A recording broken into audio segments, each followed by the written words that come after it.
कल रात 10 बजे सातारा परिसर में हुआ बॉम्ब ब्लास्ट। एक तरफ शहर पे मंडरा रहा आतंकी हमलों का खतरा, दूसरी तरफ सीरियल किलर निशा का फैलता खौफ। यासीम को मारने के लिए जिस ऑफिसर को भेजा था वही मोस्ट वांटेड सीरियल किलर थी। हमने ये सोचा है कि आदित्य और मैं दोनों डिवाइड हो जाते हैं। एक तरफ पोस्टर्स लगाने से शुरुआत करके आदित्य निशाने किए हुए मर्डर्स की छानबीन करेगा, दूसरी तरफ मैं कल के हुए बॉम्ब ब्लास्ट के बारे में ढूंढने की कोशिश करूंगा। सीसीटीवी से फुटेजेस चेक करनी है, उसके बाद कुछ पता चलेगा। जितना मुझे पता चला है, यासीम के अलावा 4 लोग थे। ना ये चारों एक दूसरे को जानते थे, ना निशा को, ना ही निशा किसी को जानती थी। सबके सब शहर में नए थे और पीजी में रहते थे। किसी को भी शहर में आके 7 दिन से ऊपर नहीं हुए थे। और बात करते करते अचानक से उसका फोन कट हो गया। उसके बाद से मैं लगा रहा हूँ तो बंद आ रहा है। मैं यहाँ कैसे आया? किसी जेनी का फोन था, कह रही थी निशा के वांटेड पोस्टर के बारे में उसके पास कुछ इन्फॉर्मेशन है। तो फिर अब सातारा परिसर में जो बॉम्ब ब्लास्ट हुआ था उसी अपार्टमेंट के टेरेस पे बुलाया है। तुम कौन हो? निशा, अंडरकवर ऑपरेशन स्पेशलिस्ट।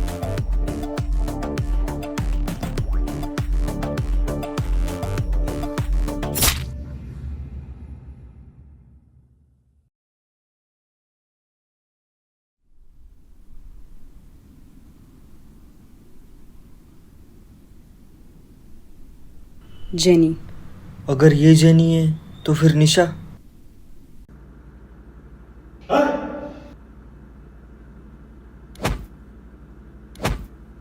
मैं बस ये बताने आई थी कि पोस्टर पे नाम गलत छपवाया है। ठीक करके जेनिफर डिसूजा कर देना। ज्यादा चालाक बनने की कोशिश मत करो, अपने आप को सरेंडर कर दो।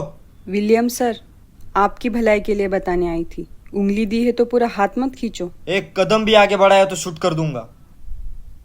Hello, excuse me.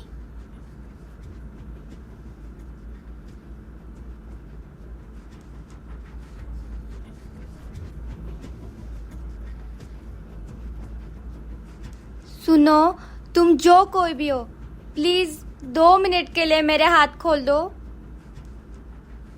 अरे सुनो तो, वॉशरूम जाना है, लेडीज प्रॉब्लम है, प्लीज बात को समझो।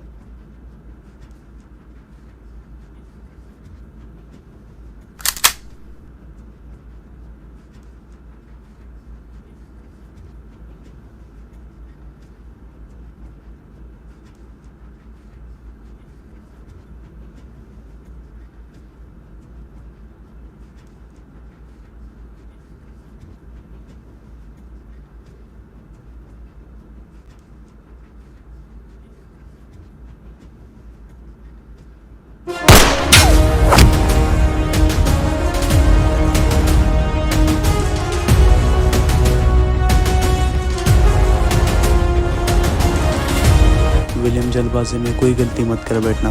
असली निशा का ऐसे भी से पता है, हमें इसे जिंदा पकड़ना होगा।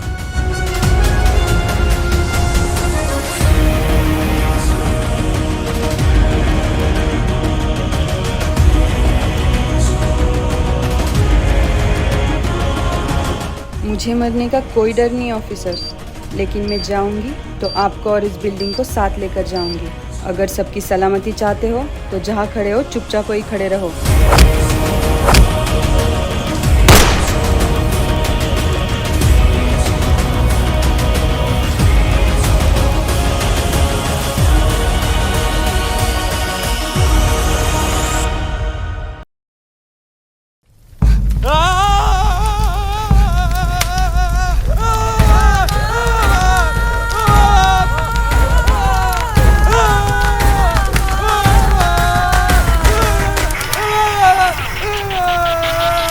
जनाब,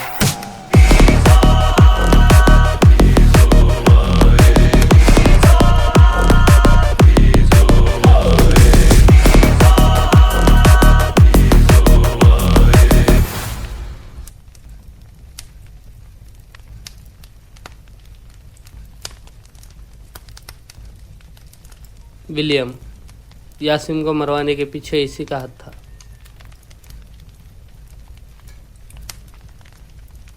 आदित्य, विलियम के हर प्लान में उसका साथ देने वाला। और निशा, यासीम को मारने वाली। 77 साल से जिस मकसद के लिए जी रहे हैं, उसके बीच जो कोई आएगा उसे जिंदा नहीं छोड़ेंगे। ढूंढ के निकालो उन्हें।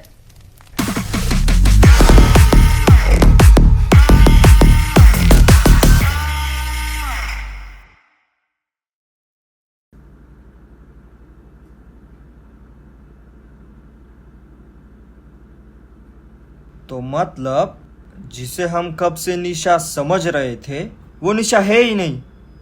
नहीं, निशा जेनी है। अच्छा, जेनी निशा है। जेनी निशा नहीं है, निशा जेनी है। एक मिनट, जेनी निशा है या निशा जेनी है? निशा जेनी है। और ये कौन है? ये निशा है। अभी तो तूने बोला निशा जेनी है। हाँ, तो निशा तो जेनी ही है ना। इसका मतलब ये जेनी है। अबे ये जेनी कैसे हो सकती है? जेनी तो वो है ना। एक मिनट, मैं क्लियर करती हूँ। तो मैं निशा हूँ, जिसे तुम लोग कब से निशा समझ रहे थे, वो निशा नहीं जेनी है। मुझे किडनैप करके वो खुद तुम लोगों के बीच आई थी निशा बनके। लेकिन क्यों? शहर में अचानक से जगह जगह बॉम्ब ब्लास्ट होना, उसी दौरान जेनी का रैंडमली 5 लोगों का खून करना, और फिर अल्ताफ सर और मुझे उसी बिल्डिंग के टेरेस पे बुलाना जहाँ बॉम्ब ब्लास्ट हुआ था। कोई इत्तेफाक तो नहीं है।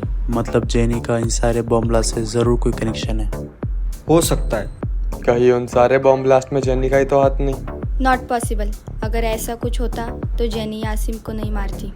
और ऐसे खुलेआम मर्डर करने वाली को चुप के बॉम्ब लगाने की क्या जरूरत है?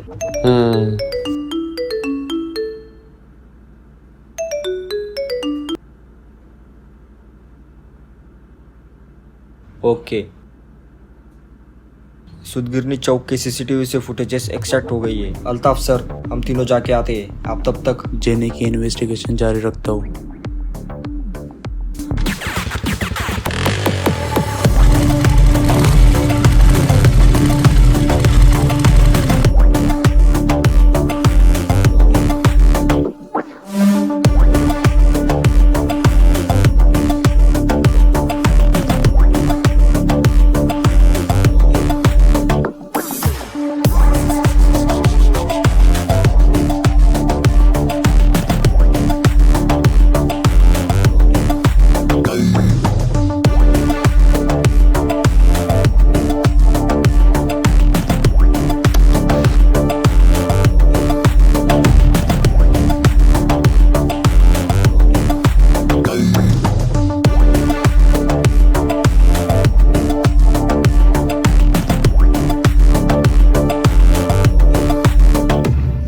जैसे भी आउटलाइन मिली है, use it as a reference और उसका स्केच बनवाओ जल्दी। Copy sir.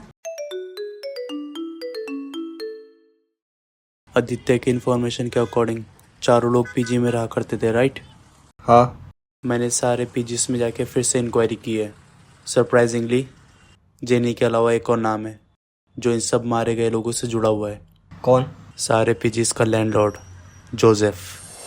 New roommate? Joseph uncle ने बताया होगा ना?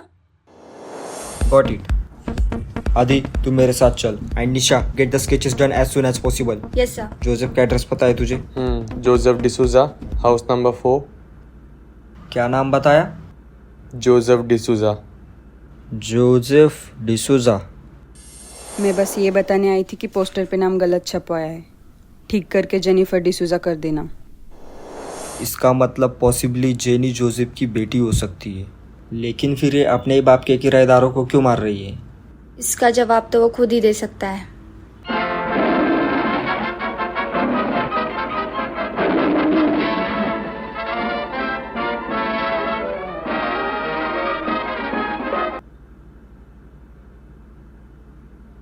मिस्टर जोसेफ, पिछले कुछ दिनों में आपके प्रॉपर्टी में हुए मर्डर्स के बारे में हमें आपसे कुछ बात करनी है।